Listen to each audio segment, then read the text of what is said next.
Yes, nongeye kubaha ikaze nshuti bakunzi ba Ibendera TV mwese aho muherereye, reka nongere mbifurize kugira ibihe byiza, ikaze kandi makuru. Turi ku Ibendera TV uyu munsi ni kuwa gatanu, ni tariki 9 Mutarama muri uyu mwaka wa 2026. Mwese nongeye kubaha ikaze. Namakuru twinjiyemo namakuru agiye kwitsa no kwibanda mu burasirazuba bwa Repubulika Iharanira Demokarasi ya Kongo. Ndakubwira ko kugeza ubu ngubu Makabora yongeye kugotwa nanone nyuma y'uko barwanya ibinara za Senamwe bavumbuye imigambi mibisha kandi ikomeye cyane y'igisirikare cy'u Burundi na FARDC bagombaga kugaba ibitero aha Makabora. Ndakubwira ko kandi aha Makabora hamaze gushyirwa ubwirinzi bukomeye cyane. Ndakubwira n'ibindi bikorwa barwanya ibinara za Senamwe bamaze gukora aha ngaha. Muri aya makuru kandi uraza kunyemerera nkubwira yuko abajenerali bagera kuri 11 bivugwa ko bahushije Tshisekedi bashaka kumwivugana. Ibyabo byongeye guhinduka uyu munsi, ibyabo byabaye bishyashya. Uraza kumenya neza uko iyi nkuru ibyayo byifashe. Ndaza kandi kukubwira yuko bwicanyi no kwikiza abo batavuga rumwe Kinshasa byongeye gukomera. Kugeza ubu ngubu Kinshasa hongeye kumeneka amaraso. Uribaza ngo uyu munsi noneho hishwe nde?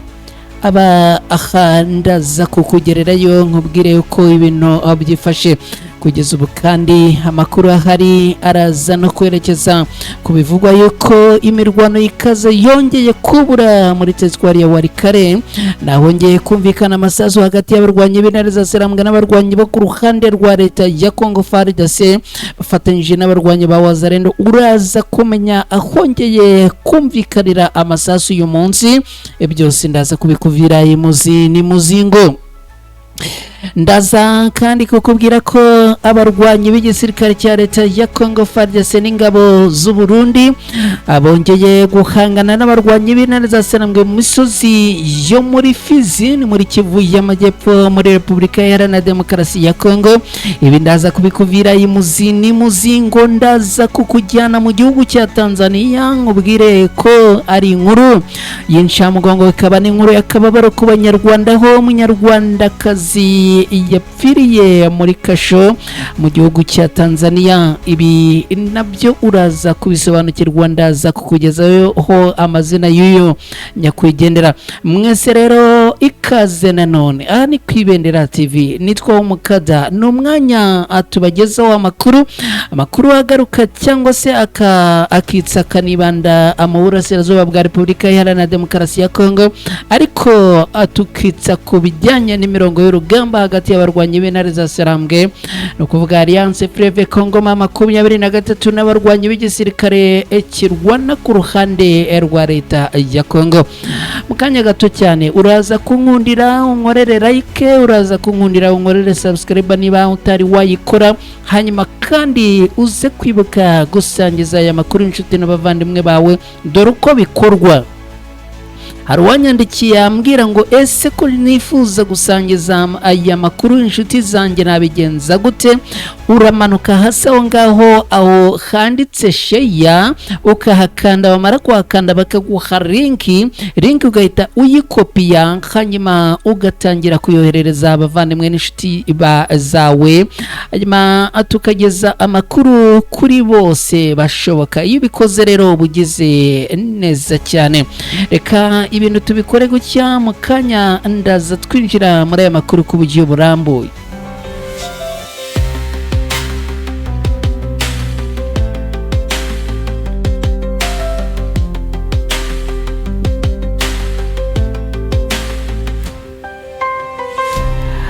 Yes, nongeye kuguha ikaze nanone aho uherereye hose, wiyumvemo ikaze. Abantu muri mu burasirazuba bw'u Rwanda bahaye ikaze mwese mu turere muherereyemo, abari muri Gatsibo, abari muri Kayonza, abari Kirehe ikaze, abari mu majyaruguru y'u Rwanda ikaze, abari yo za Gakenke, abari mu burengerazuba yo za Karongi, abari hepfo cyane za Gisagara na Huye, mwese n'abari Rusizi mbahaye ikaze.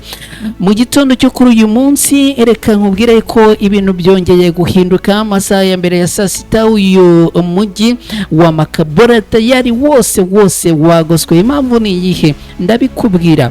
Makabora ya mbere na Makabora ya kabiri urabizi ko byigaruriwe n'abarwanyi b'intare za Sarambwe mu minsi ishize itari myinshi cyane. Kugeza ubu ngubu rero ibi bikimara kuba, ndakubwira yuko mu gitondo cyo kuri uyu munsi amakuru yagiye ahagaragara yamenyekanye nuko Makabora hongeye kugotwa hose, akaba hongeye kugotwa n'abarwanyi b'intare za Sarambwe. Nukubera iyihe mpamvu hongeye kugotwa kandi abarwanyi b'intare za Sarambwe barahigaruriye? Amakuru avuga yuko byamaze kumenyekana ko hari umugambi wari wateguwe mu gitondo cyo kuri uyu munsi uko iyi Makabora igomba ikatakwa n'abarwanyi bo ku ruhande rwa leta ya Kongo bagizwe n'igisirikare cy'u Burundi, Wazalendo n'abacanshuro. Hanyuma kandi iyi Makabora ngo ikatakwa hakoreshejwe intwaro ziremereye cyane.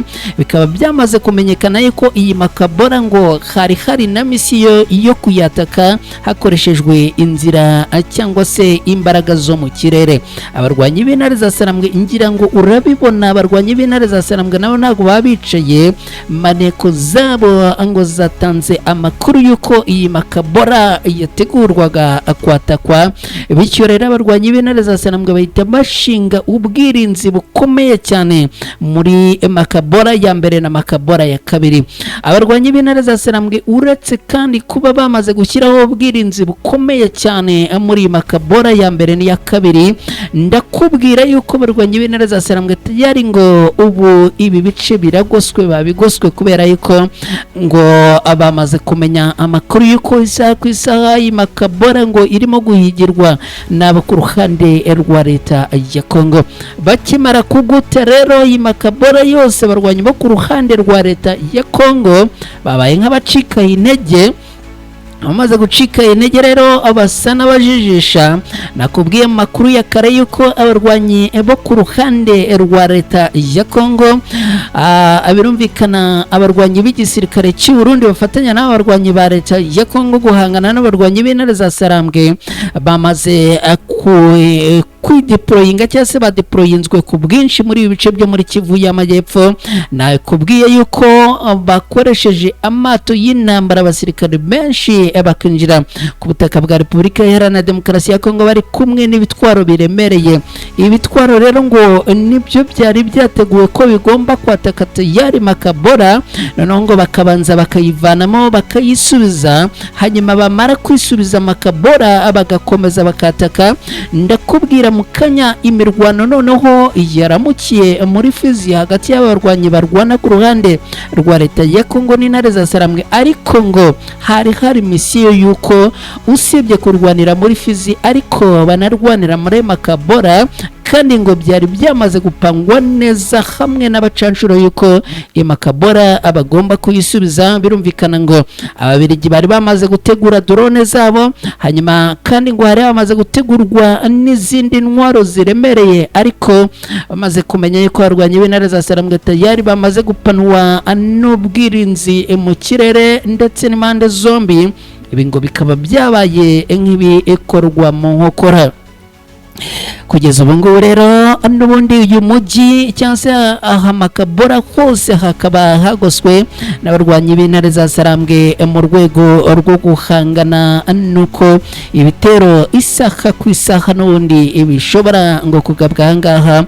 Abasenepazi rero bakaba bamaze gufata ibirindiro byabo yari kuri misiyo na gahunda yo kugira gute yuko ahangaha n'ubundi hagomba kuba sekurize n'abarwanyi b'intare za Sarambwe bamaze kuhigarurira. Reka neza nkwereke, wamubonye umusinepa? Abasinepa ngo badeployinzwe mu bice bitandukanye bameze nabi cyane. Rero ngira ngo uramubona neza mw'abantu mwe, ndakubwira ko ibintu byakomeye byakaze. Usa n'igiti arasa n'igiti. ubwo rero abantu nimuze kwibeshya mugira ngo ni ibiti murimo kubona, ngira ngo urabibona ko ibintu byamaze gukomera. Ngibyo rero, ngibyo ibijyanye n'aba Snipers bamaze kudeployingwa muri ibi bice. Ubwo nari ndimo mwereka uko makabora iyi situation yifashe. Reka dukubite twihuta, ndakubwira kandi ko abajenerali 11 ngo bari bari ku mugambi wo guhitana Tshisekedi. Byabo bimeze gute nabyo nyemerera mbikuvire imuzini muzingo.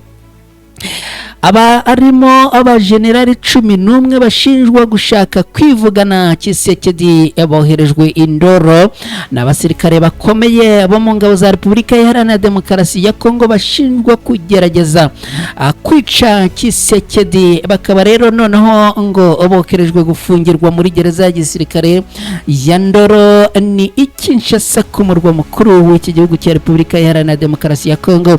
Mu mezi menshi ashize nibwo abasirikare batawe muri yombi bakaba bakekwaho umugambi wo kugerageza guhirika ubutegetsi bwa Kinshasa, ariko nawe ngo bakamusiga atari muzima. Abasirikare rero abiteganyijwe ko ngo bazagezwa imbere y'ubutabera mu minsi iri imbere.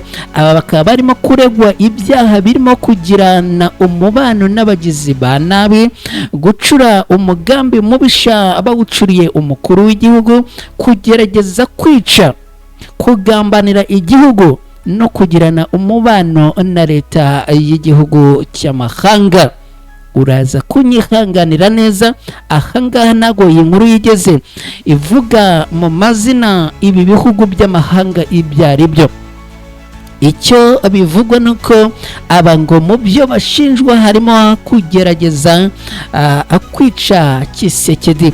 Radio mpuzamahanga y'Abafaransa RFI iravuga ko aba bajenerali bagera kuri 11 bari kumwe n'abaofisiye bakuru 13 aribo bakurikiranweho ibi byaha, ndetse ngo abangaba noneho kubera yuko ngo hari umugambi w'uko aba bashobora gucikishwa bagatoroka, ubu ngo abimuriwe muri gereza ya gisirikare. Iyi gereza ngo irindwa mubi kubera yuko ngo umuntu uyinjiyemo kugira ngo azayisohokemo ari muzima, ingingo ze ari nzima, ibice bye by'umubiri bigikora cyangwa se akibifite byose ngo nahanyagasani. Aba rero bakaba barimo Lieutenant Colonel General aba barimo Lieutenant General Frank Numba wahoze ari umuyobozi w'ibikorwa bya gisirikare mu biro bya Perezida Tshisekedi, akaba General Christian Chiwewe Songesha wahoze ari umugaba mukuru w'ingabo za Repubulika Iharanira Demokarasi ya Kongo, akaba General Major Christian Ndayiwere wahoze akuriye ubutasi bwa gisirikare mbere yo kugirwa umugaba w'ingabo zirwanira ku butaka. None abajenerali ibyawo biraza koroha, ndagira ngo nkubwire yuko bikomeye cyane nk'uko nari maze kubikubwira. Umuntu winjijwe muri iyi gereza ya Ndoro, ni gereza ya gisirikare iherereye Kinshasa, kugira ngo yisohokemo ibintu bikiri bizima cyangwa se ukimeze neza, ubuzima bukiri buzima, ntago byoroshye ngo ni umuntu umwe ku ijana ushobora kujya gufungirwa ahangaha agasohoka n'ubundi ubuzima bukimeze neza. Ngibyo rero reka kandi dukubitire Kinshasa nanone babwire yuko hongeye kumeneka amaraso, ni ibintu bikomeje gukomera. Ubu ngubu haravugwa urupfu rwitwa Mathieu Abata Diabarisona, akaba ari umwarimu wa kaminuza ya Kinshasa. Uru rupfu rw'uyu umugabo rukaba rwateje impagarara, akababaro n'agahinda gakomeye mu baturage bo muri Repubulika Iharanira Demokarasi ya Kongo, by'umwihariko abo mu mujyi wa Kinshasa. Uyu bikavugwa rero ko ngo yaba yishwe, aho iyicwa rye ngo yabereye mu rugo rwe rigakorwa n'abantu bitwaje intwaro kugeza ubu bataramenyekana. Hakaba bavuga yuko ngo ari ibikorwa byakozwe n'inzego zishinzwe kumurinda. amakuru yize waturukanga avuga ko uyu Sona yishwe n'abagizi ba nabi bamusanze iwe mu masaha ya nijoro bakamwambura amafaranga ibihumbi n'ibintu by'agaciro yaratunze imbere yo kumurasa amasasu menshi bikarangira uyu nguyu apfuye. Abagize umuryango we bashimangira ko nyakwigendera yari umuntu w'inyangamugayo utarigeze agirana amakimbirane n'umuntu uwo ari we wese kandi ngo yari yubashywe cyane mu gace yaratuyemo ni muri komine ya Remba.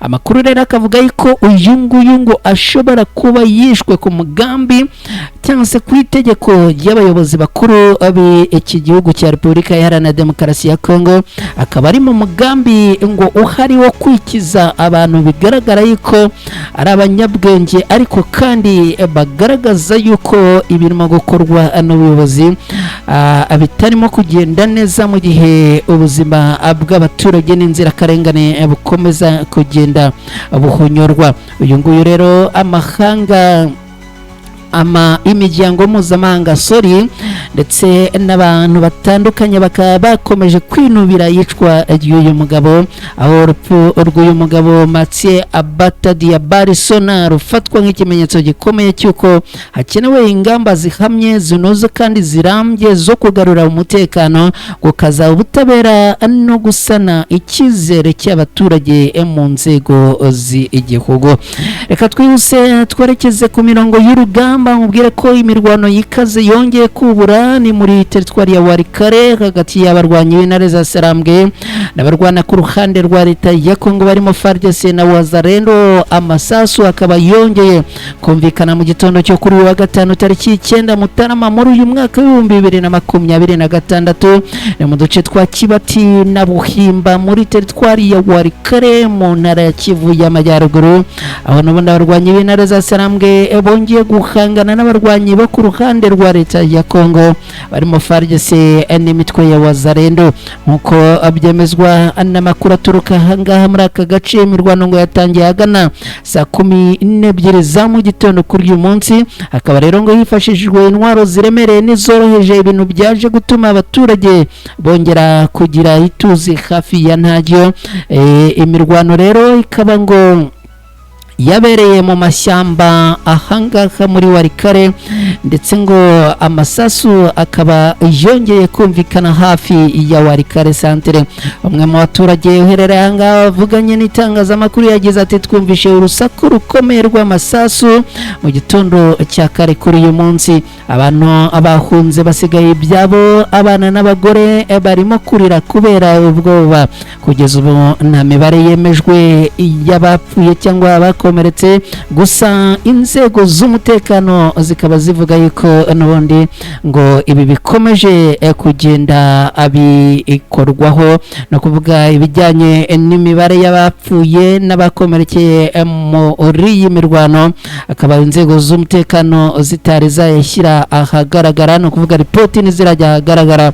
Sosiyete sivile ariko ikaba yongeye kwamagana bikomeye ibi bitero bikomeje kuba kubera yuko ngo abyibasira ubuzima bw'abaturage. Hanyuma abasesenguzi mu bijyanye na politika na diplomasi bakaba bavuga yuko Walikale ishobora kutazarangirwamo n'intambara kubera yuko ngo na gace barwanye b'intare za Sarambwe bashaka cyane, ndetse ahanini akaba ari nabo bahagenzura.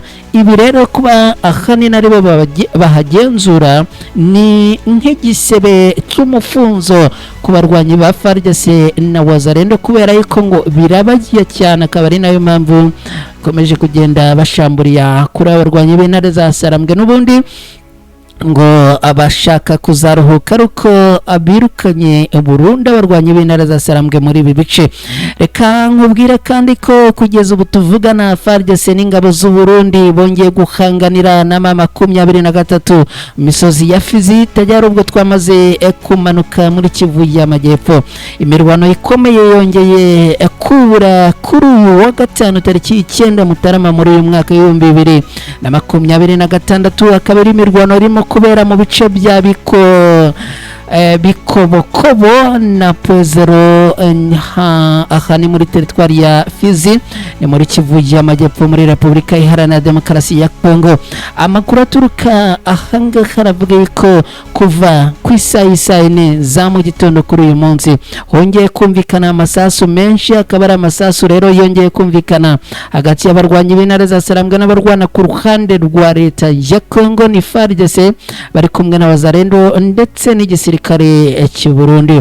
Umuyobozi w'umudugudu aha muri ibi bice utashatse ko amazina yajya ahagaragara yagize ati twabonye abasirikare benshi barimo FARDC n'igisirikare cy'u Burundi berekeza mu misozi itandukanye aha muri Fizi.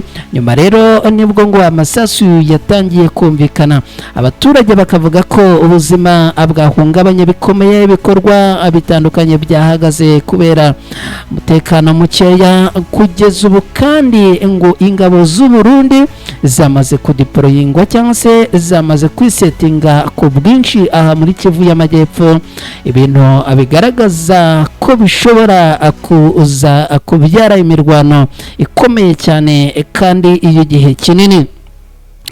Reka tugenda tunagana ku musozo w'aya makuru, twerekeze muri Tanzania. Ni inkuru ya kababaro aho umunyarwandakazi bivugwa ko yapfiriye muri kasho aha muri iki gihugu cya Tanzania. Ni umunyarwandakazi witwa Umuhoza Violette, akaba yapfiriye muri kasho yo mu mujyi wa Arusha ni muri Tanzania aho yari amaze igihe afungiye. Inkuru y'urupfu rwa nyakwigendera wapfuye ku wa gatatu tariki 7 Mutarama muri uyu mwaka yemejwe na polisi ya Tanzania mu itangazo yasohoye. Polisi ya Tanzania yavuze ko urupfu rwa Umuhoza Violette rwabaye nk'amayobera kuko ngo kugeza ubu hataramenyekana icyaruteye. Itangazo y'iyi polisi rivuga ko hakomeje iperereza rigamije kumenya icyabaye intandaro y'uru rupfu. Icyakora raporo yaturutse ku biro bikuru bya polisi muri Dodoma yavuze ko Umuhoza Violette yaba yiyahuyeho ngo yarafungiwe, nubwo nabyo abikomeje kwibazwaho n'abatari bakeya. Uyu mugore utatangajwe imyaka ye yari yaratawe muri yombi kubera kwinjira no gutura muri Tanzania ngo mu buryo bunyuranije n'amategeko, dore ko ngo nta cyangombwa kimwemerera kuhaba ngo yari afite. Nyamara ariko ku rundi ruhande hari bamwe bavuga ko uyu ngo yaba yagambaniwe ndetse ngo bigapangwa bikarangira rero yiciwe muri iki gihugu cya Tanzania. Ngayo nguko uko byifashe, ubwo ibindi Imana imuhere uko ridashira, hanyuma abo mu muryango we namwe no kwihangana. Aha ni ku Ibendera TV, reka tugane ku musozo w'aya makuru. Bashimire cyane, mbibutse gukora like na subscribe, hanyuma kandi mbibutse no gusangiza aya makuru inshuti n'abavandimwe banyu. Gahunda ku Ibendera TV zo zirakomeza, mukomeze mugire amahoro n'amahirwe.